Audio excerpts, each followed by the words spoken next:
El presidente de México, Andrés Manuel López Obrador, pone en su lugar a sus opositores, pues ya se les volvió un dolor de cabeza.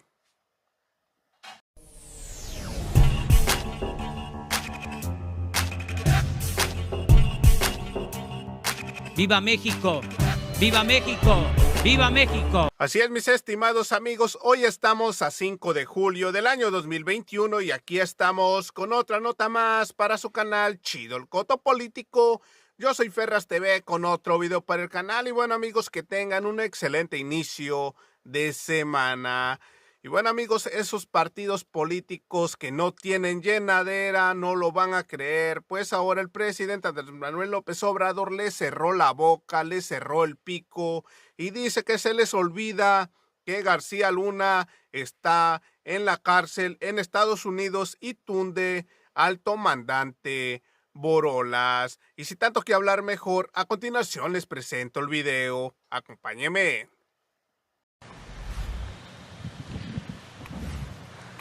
Buenos días, señor presidente. Felipe Fierro de tiempo.com.mx y Puente Libre. La alianza PAN, PRI y PRD ya anunciaron que van a ir a la OEA a presentar expedientes, mencionan tentativamente 50, de personas que fueron lesionadas, secuestradas, amenazadas o inclusive algunos homicidios con motivo de las pasadas elecciones. La pregunta es si realmente hay un control del Estado mexicano sobre el narco que se percibe, que está creciendo en el país. Y la segunda, ¿qué efectos va a tener esto en las relaciones de México con los organismos internacionales? Y si esto realmente pone, o sea, la participación del narco, pone en riesgo la democracia. Pues yo veo que es propaganda,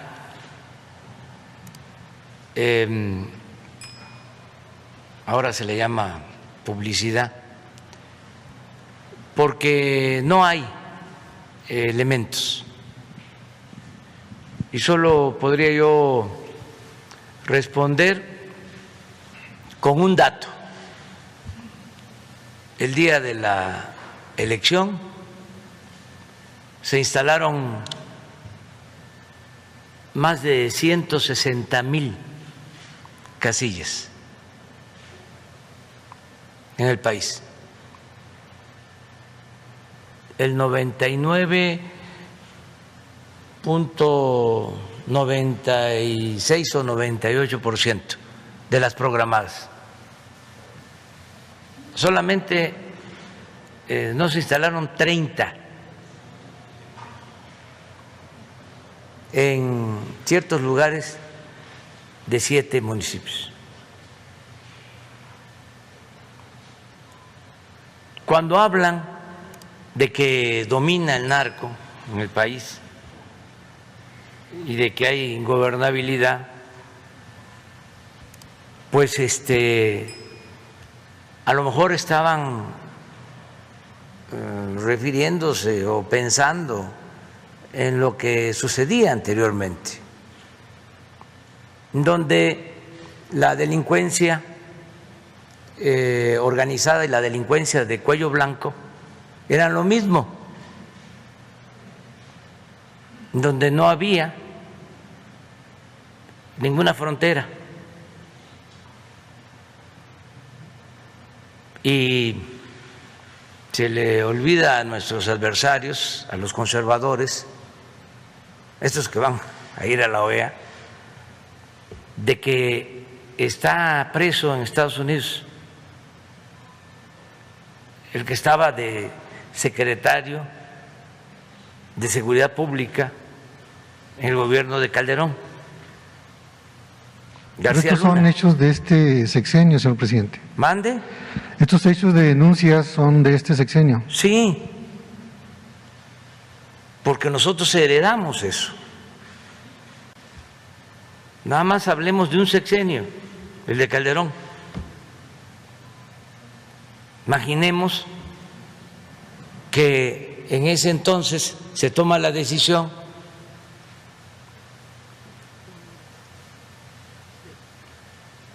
absurda, inhumana, de declarar la guerra al narco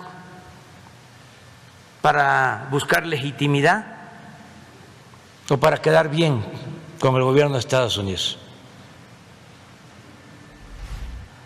Y eso desata mayor violencia. En el mismo sexenio que el señor García Luna era el hombre poderoso que protegía a la delincuencia organizada.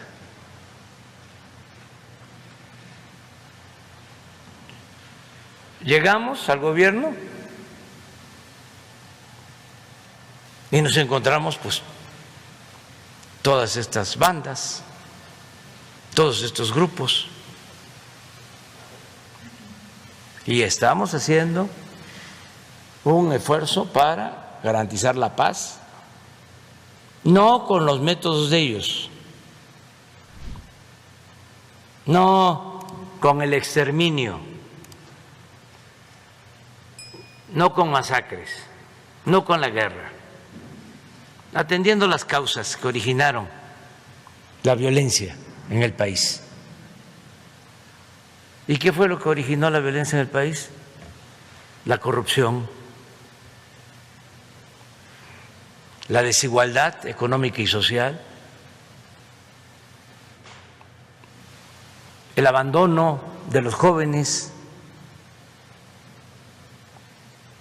Entonces, sí, vamos poco a poco, avanzando, pero a lo seguro, para pacificar al país.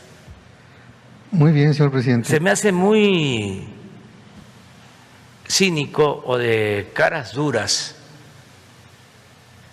el ir a hacer una denuncia a un organismo internacional, en este caso a la OEA, cuando ellos fueron los causantes de la crisis de México.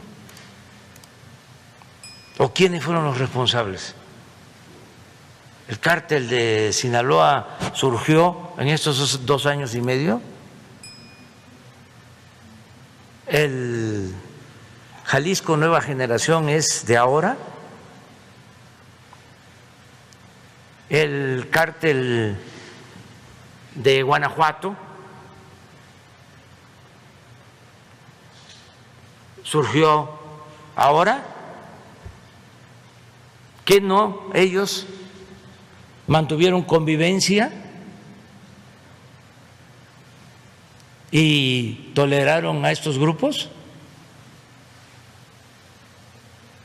Y ahora resulta que quieren culparnos a nosotros. Podemos ser responsables, pero no culpables.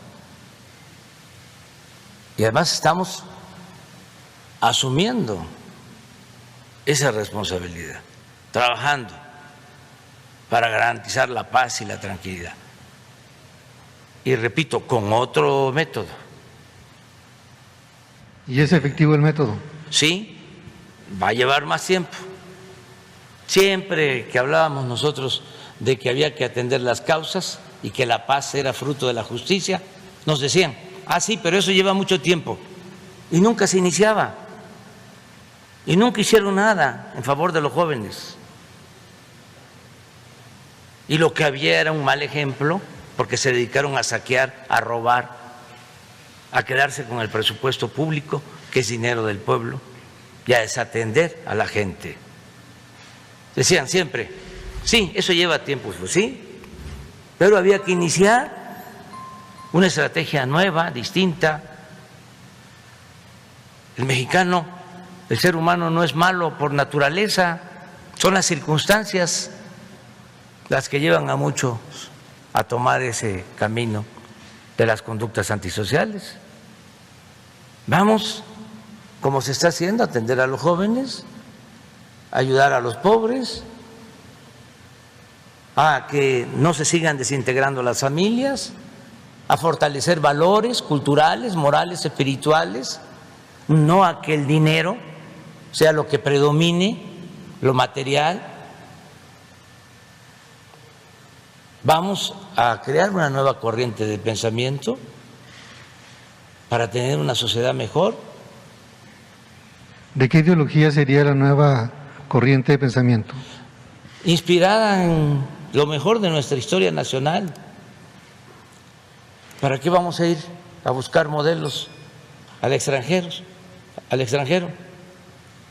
O dirigentes o héroes al extranjero. ¿Y en cuáles principios o valores estaría soportado esto? Lo que nos dejaron los padres de nuestra patria como enseñanza, Hidalgo y Morelos.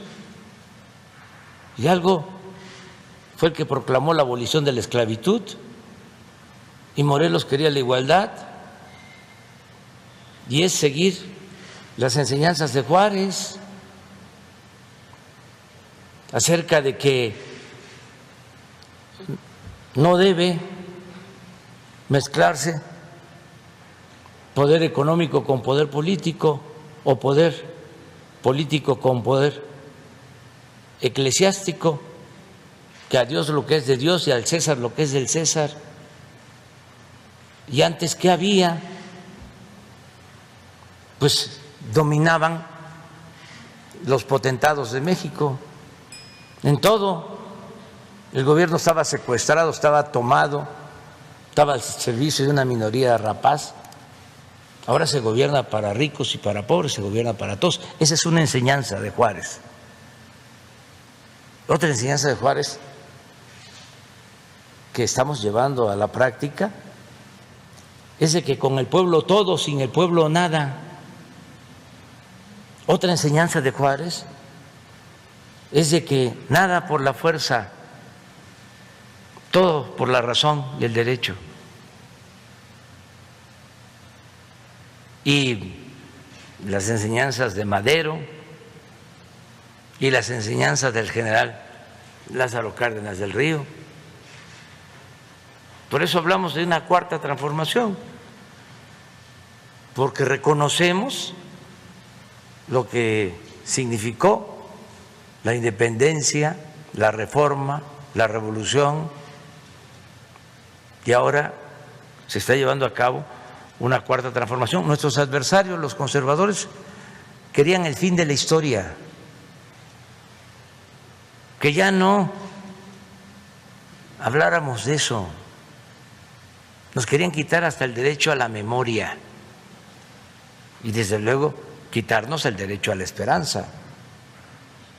Pero ahora ya es distinto la situación en el país. Entonces, también aclaro, están en libertad nuestros adversarios, que como lo acabo de decir, no son nuestros enemigos. Juárez decía, los reaccionarios también son mexicanos.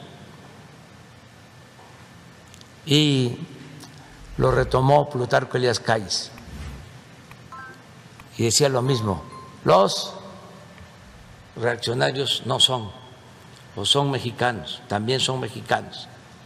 Yo no creo que deba decirse eso, a pesar que respeto, venero al presidente Juárez, el mejor presidente de México. Claro que son mexicanos. En otra pregunta, y en una democracia tienen derecho a manifestarse y nosotros garantizamos el derecho a disentir y no hay represión ni persecución a nadie, ni censura. Tan es así que miren, aquí estamos. En otra pregunta, señor presidente, usted abrió anticipadamente la asociación presidencial en marzo, cuando dijo, estoy muy contento porque hay relevo, porque es de la generación que sigue. No sé si me explico, o sea, yo tengo 67, de 50 para arriba, incluso hay mujeres y hombres. Se van a enojar los adversarios, pero la verdad, si hay relevo de este lado. Ellos tienen problemas, nosotros no, es un abanico. Es decir, ya esto ha evolucionado. Tras las elecciones del 6 de junio pasado, se recompuso el panorama y la estructura política del país.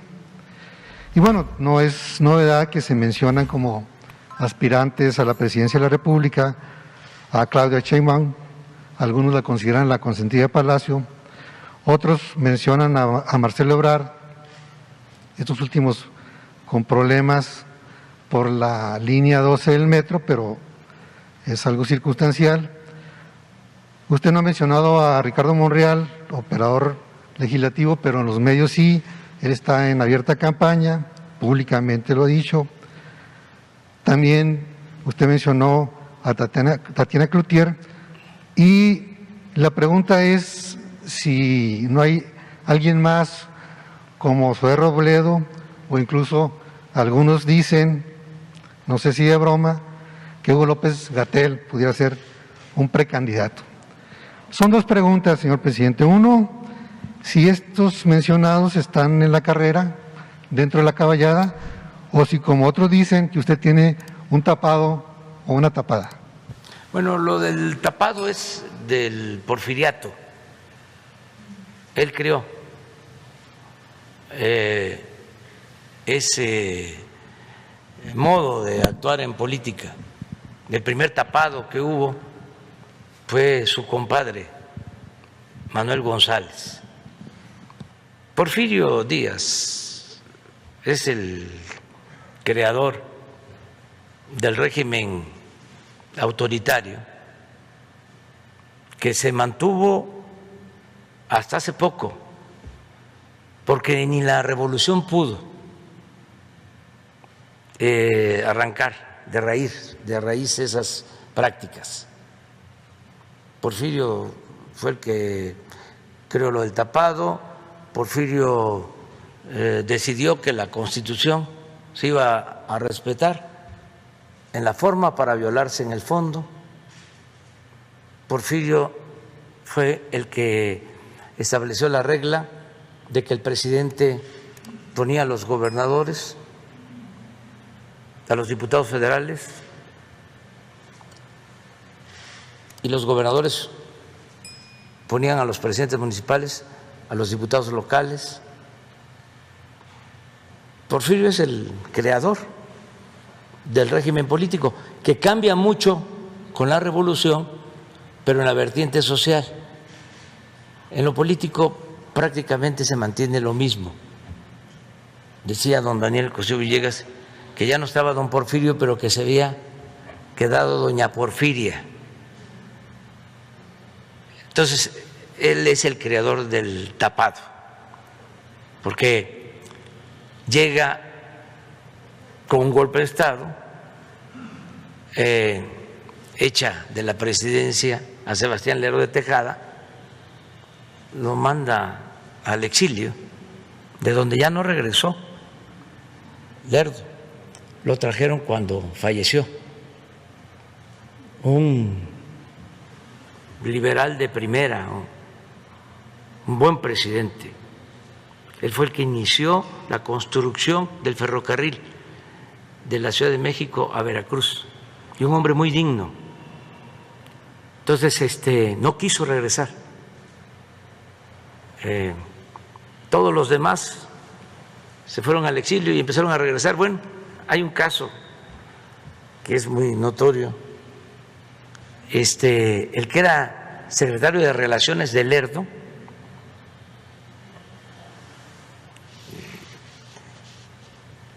Manuel Romero Rubio, regresa del exilio y a poco tiempo se casa Porfirio, que tenía 50 años,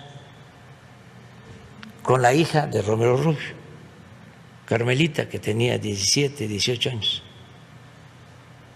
Y desde entonces Romero Rubio se convierte en secretario particular de Porfirio Díaz hasta que se muere Romero Rubio. Entonces, Lerdo no claudica, como tampoco claudicó Iglesias y otros liberales. Entonces, Porfirio llegó en 1876 por una acción militar y derrocó un gobierno legal y legítimo. Y entonces llegó con la bandera de la no reelección.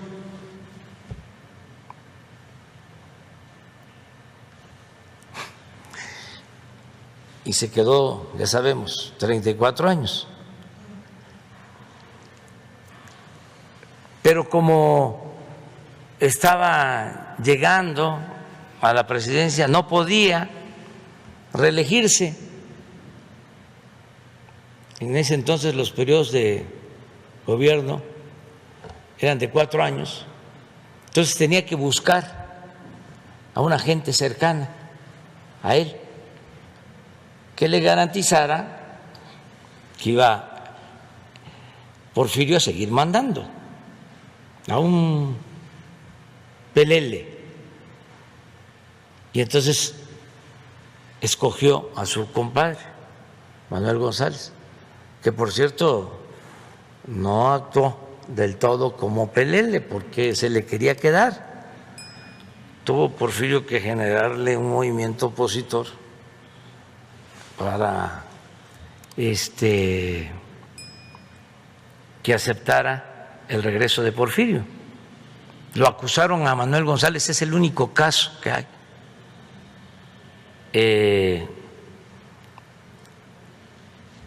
de corrupción y lo querían meter a la cárcel.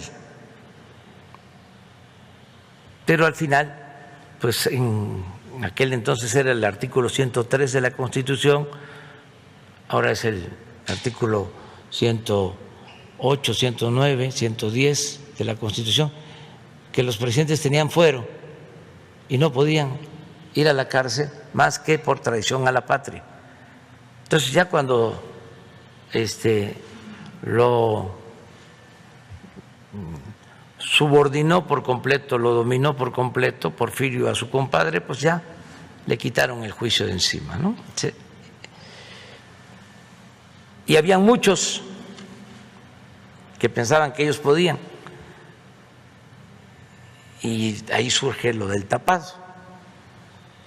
Nadie pensaba que iba a ser Manuel González, y empezaron los telegramas al estilo que después se volvió costumbre. Se empezaron a decir, llegaban los telegramas acá en Tamaulipas, todos estamos con Manuel González. En Yucatán apoyamos al Manco. Y así por el estilo. Ese es el tapado. Acá no es, ya eso ya es historia. ¿Quiénes pueden sustituirme? Bueno, pues primero hay que tomar en cuenta que va a ser el pueblo el que va a decidir. ¿Sí?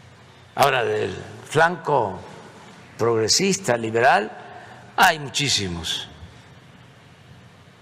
Ya, como Claudia, como Marcelo, como Juan Ramón de la Fuente, Esteban Moctezuma, Tatiana Cloutier, Rocío Nale, bueno, muchísimos. Afortunadamente hay relevo generacional.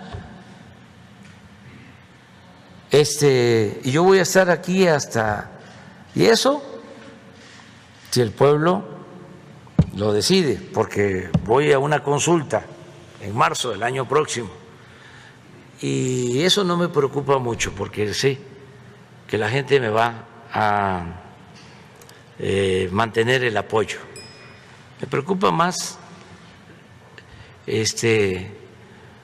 la ciencia y el creador, lo que permita la naturaleza y el creador. Eso es para terminar en septiembre, ¿sí? Y retirarme. No, fíjese, yo soy el presidente de más edad en la historia de México. El presidente constitucional de más edad. Mis adversarios, yo creo que tienen razón en eso, de que ya estoy chocheando.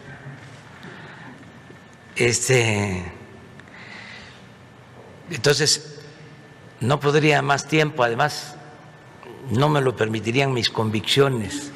Soy maderista, soy partidario del sufragio efectivo y de la no reelección. Yo ya voy a terminar. Si el pueblo lo decide así, si el creador me lo permite, si la naturaleza también, yo voy a estar hasta finales de septiembre del 24 y a partir de entonces me jubilo, no vuelvo a participar en política, en nada. Entonces, lo que estoy haciendo ahora es aplicándome para que avancemos en la transformación, que sea tanto el avance logrado que en el caso remoto, y toco madera, de que regresaran los conservadores corruptos, les costara trabajo dar marcha atrás a lo alcanzado. Por eso me estoy apurando a que queden las bases para la transformación, para el cambio.